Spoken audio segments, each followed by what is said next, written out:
겨울이 찾아오면 대부분의 가정에서는 보일러를 점검하고 전기 히터를 빼고 요금 계산을 하는 등 비슷한 분주함이 시작됩니다. 일부 가정에서는 담요수를 늘리기도 합니다. 하지만 천연가스 요금이 나오지 않는다면 어떨까요? 전기 제품이 없다면 어떨까요? 아미쉬 커뮤니티가 바로 여기에 등장합니다. 현대 사회의 모든 필수, 불가결한 솔루션으로부터 독립하여 자신들만의 단순함으로 장식된 삶을 살고 있습니다. 그리고 이 삶의 중심에는 그들의 난방 방식이 있습니다. 가스도 없고 전기도 없지만 따뜻함이 탑니다. 바로 우리 눈앞에 펼쳐져 있지만 이를 제대로 인식하는 사람은 거의 없습니다. 아미쉬의 세계. 아미쉬의 집을 처음 상상했을 때 어린 시절의 마을집이 떠올랐습니다. 벽에 걸린 지글거리는 난로, 굴뚝에서 피어오르는 연기, 손으로 짠 모직 스웨터, 부엌에서 풍겨오는 수프 냄새, 익숙하면서도 낯선 풍경입니다. 이것이 아미쉬의 삶입니다. 우리는 한편으로는 그들에게 낯설지만 다른 한편으로는 그들을 은밀히 존경합니다. 그들은 현대 사회의 혼란 속에서 어떻게든 살아남은 사람들이기 때문입니다. 이 동영상에서는 아미쉬가 겨울을 따뜻하게 보내는 방법과 그 과정에서 그들의 문화적 가치를 보존하는 방법, 그리고 이러한 방법에서 배울 수 있는 점을 설명합니다. 이 사람들의 삶에 대해 더 자세히 알아보고 싶으신가요? 알림벨을 켜는 것을 잊지 마세요. 아미쉬 공동체에게 난방은 단순한 여론이 아니라 생활 방식의 일부입니다. 현대인에게 난방은 보통 스위치를 누르는 것으로 시작하여 요금을 지불하는 것으로 끝납니다. 아미쉬에게 난방은 하나의 과정입니다. 봄에 시작해서 여름에도 계속되고 겨울을 준비합니다. 아미쉬가 주로 사용하는 난방 방식은 장작 난로입니다. 하지만 아무 스토브나 사용하는 것이 아니라 수십 년 동안 사용되어 온 주철 스토브가 대대로 이어져 내려오고 있습니다. 이 스토브는 따뜻함을 유지하면서 스토리를 담고 있습니다. 아미쉬 가정에서 스토브는 단순한 히터가 아닙니다. 난로는 만남의 장소이기도 합니다. 아침에는 난로 주변에서 기도를 하고 저녁에는 난로 주변에서 식사를 합니다. 아이들은 나무를 나르고 노인들은 불을 지핍니다. 모두가 난로에서 수고합니다. 이러한 나눔은 육체적인 따뜻함뿐만 아니라 정서적인 따뜻함도 만들어냅니다. 아미쉬 공동체는 현대의 개인주의와는 거리가 먼 집단적인 삶을 살고 있습니다. 그리고 이 난로는 그 공동체의 중심입니다. 하지만 장작 난로뿐만 아니라 돌 오븐도 아미쉬에게 없어서는 안 될 필수품입니다. 석조 히터라고도 불리는 이 대형 구조물은 한 번 태우면 하루 종일 따뜻함을 제공합니다. 벽돌이나 돌덩어리로 만들어져 오랜 시간 동안 열을 저장하고 서서히 방 전체에 열을 퍼뜨립니다. 현대식 벽난로와 달리 장식용일 뿐만 아니라 기능적으로도 훌륭합니다. 때로는 스토브 외에도 때로는 스토브를 교체하여 집 전체를 따뜻하게 유지합니다. 그리고 아미쉬는 이러한 구조를 직접 만듭니다. 각 돌은 놓기 전에 무게를 측정하고 무게를 측정하여 배치합니다. 이러한 구조물에는 인내심과 장인 정신이 깃들어 있습니다. 주택 건축은 난방 방법만큼이나 중요합니다. 아미쉬 주택은 단순해 보이지만 실제로는 매우 영리하게 설계되어 있습니다. 벽은 두껍고 때로는 돌로, 때로는 벽돌로, 때로는 두꺼운 목재로 만들어집니다. 벽은 열을 유지하도록 설계되었습니다. 지붕은 낮아서 열이 위로 빠져나가지 못하도록 설계되었습니다. 창문은 보통 남쪽을 향합니다. 이 방향은 태양의 혜택을 최대한 누리기 위해 선호됩니다. 창문은 이중 유리로 되어 있으며 일부 주택에는 폭풍 유리라는 추가 보호 장치도 있습니다. 이런 식으로 내부의 열은 외부로 빠져나가지 않고 외부의 추위는 들어올 수 없습니다. 그리고 커튼. 아미쉬 커튼은 두꺼운 천으로 만들어져 있습니다. 그들은 프라이버시뿐만 아니라 단열에도 사용됩니다. 밤에는 이 커튼을 닫아 따뜻함을 유지합니다. 낮에는 커튼을 열어 햇볕이 들어옵니다. 그래서 모든 세부 사항이 고려됩니다. 아미쉬에게는 따뜻함이 집안 구석구석에 반영됩니다. 난방의 또 다른 구성 요소는 등유 램프입니다. 이 램프는 빛을 내며 소량의 열을 방출합니다. 특히 작은 방이나 일시적으로 따뜻함이 필요할 때 사용됩니다. 현대 램프와 달리 전기가 필요하지 않습니다. 아미쉬는 이 램프를 조심스럽게 사용하고 관리하고 심지를 교체합니다. 모든 것에는 자연스러운 리듬과 시간이 있습니다.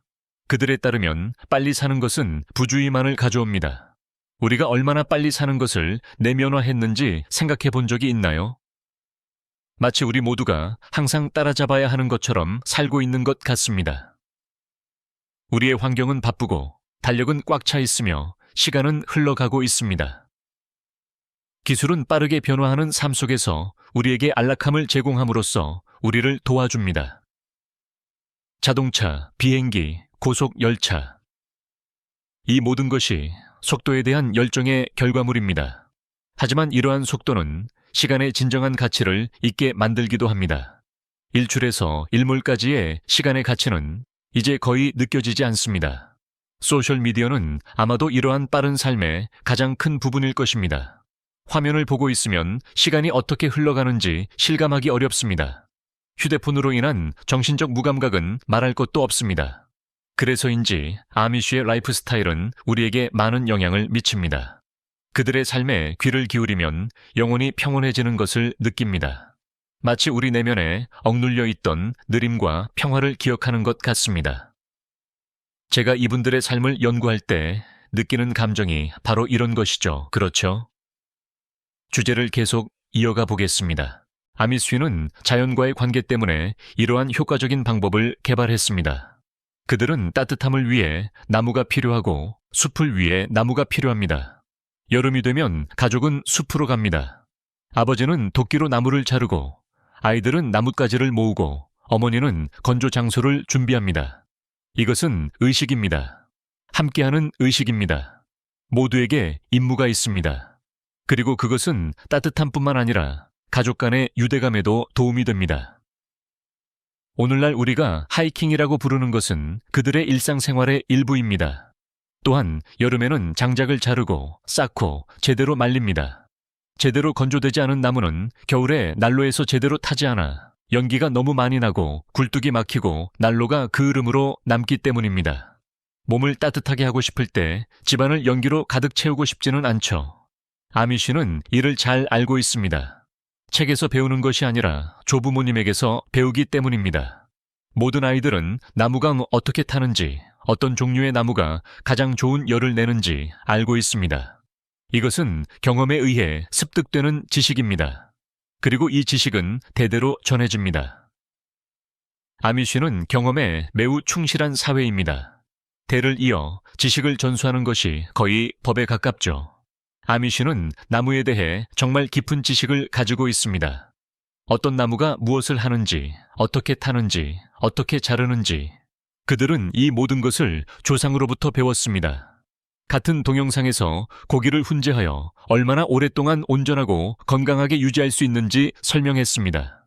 아직 동영상을 보지 않으셨다면 위의 카드 섹션에서 쉽게 확인할 수 있습니다. 아미쉬의 삶에서 기술을 멀리하는 것은 선호가 아니라 태도입니다. 이들에게 정의는 단순한 에너지가 아니라 외부 세계의 침투입니다. 따라서 난방을 포함한 모든 분야에서 외부 의존도를 줄이고자 합니다. 그들은 직접 장작을 자르고 난로를 만들고 벽을 쌓습니다. 모든 것이 그들의 손에 달려 있습니다. 이것은 독립성과 자존심을 모두 가져다 줍니다. 따뜻함과 함께 제공되는 또 다른 아름다움은 공동체 정신입니다.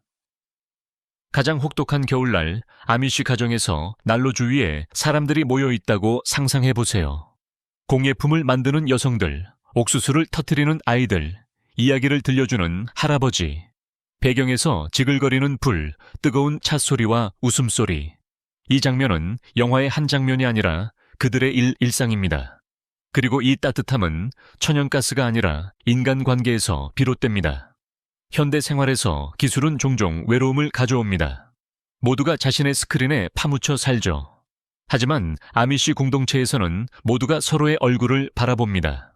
난로 옆에서 나누는 대화가 휴대폰 화면보다 더 밝습니다. 이 공동체에서는 공유를 위해 시간이 흐르기 때문입니다. 온난화는 몸뿐만 아니라 마음도 따뜻하게 합니다. 물론 아미쉬 공동체가 살고 있는 지리적 특성도 이러한 난방 시스템을 형성합니다.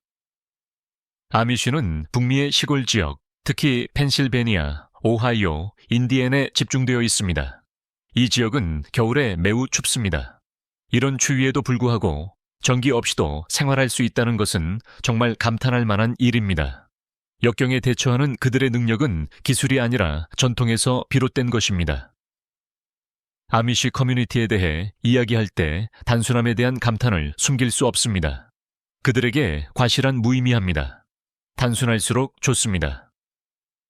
집의 스토브, 외부문, 부엌의 테이블은 모두 기능적입니다. 그들은 사치를 찾지 않습니다. 그들은 낭비하지 않습니다. 모든 것이 제자리에 있습니다. 그리고 이 단순함이 그들의 삶에 평화를 가져다 줍니다. 그래서인지 멀리서 그들을 바라보면 평화가 느껴지기도 합니다. 오늘날 지속 가능성에 대해 많이 이야기합니다. 하지만 아미쉬는 지속 가능성에 대해 말하지 않고 실천합니다. 난방 시스템부터 건축 자재, 연료 소비, 자연과의 조화에 이르기까지 모든 것이 지속 가능합니다. 이들에게 지속 가능성은 트렌드가 아니라 삶 그 자체입니다. 그리고 우리는 이 삶에서 많은 것을 배울 수 있습니다. 당장 장작난로나 도로분을 만들 수는 없을지도 모릅니다. 하지만 자연과 조화롭게 살 수 있는 방법을 찾을 수는 있습니다.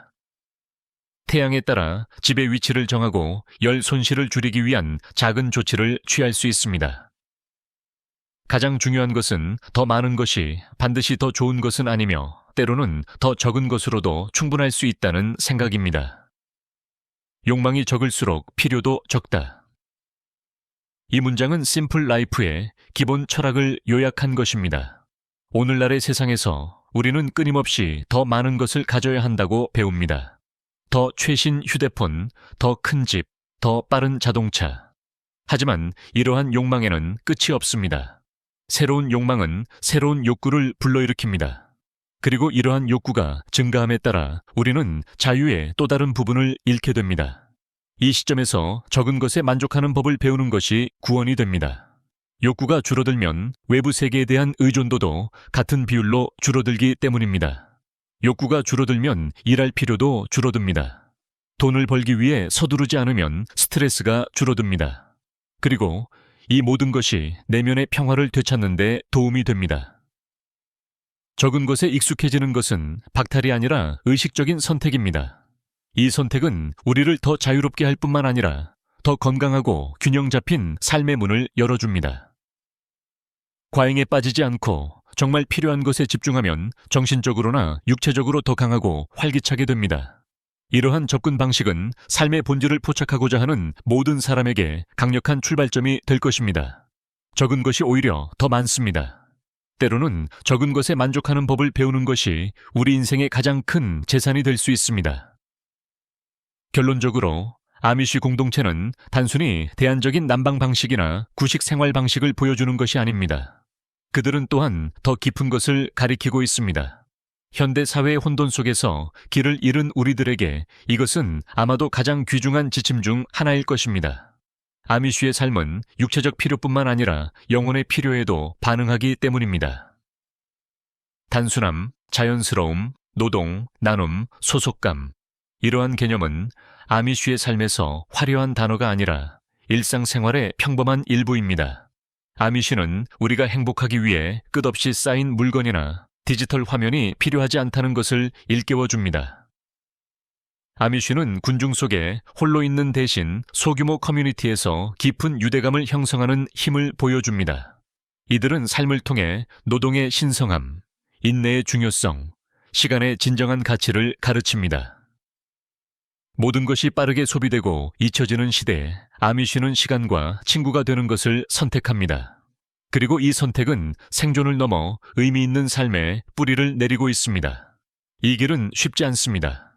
쉽지 않은 만큼 현대인의 습관과 모순되며 우리에게 도전하는 거울이 되기도 합니다. 하지만 모든 어려움에는 진실이 숨겨져 있습니다. 어쩌면 이것이 우리가 감동을 받는 이유일지도 모릅니다. 그 삶을 지켜보면서 우리는 우리 자신의 결핍을 깨닫게 됩니다.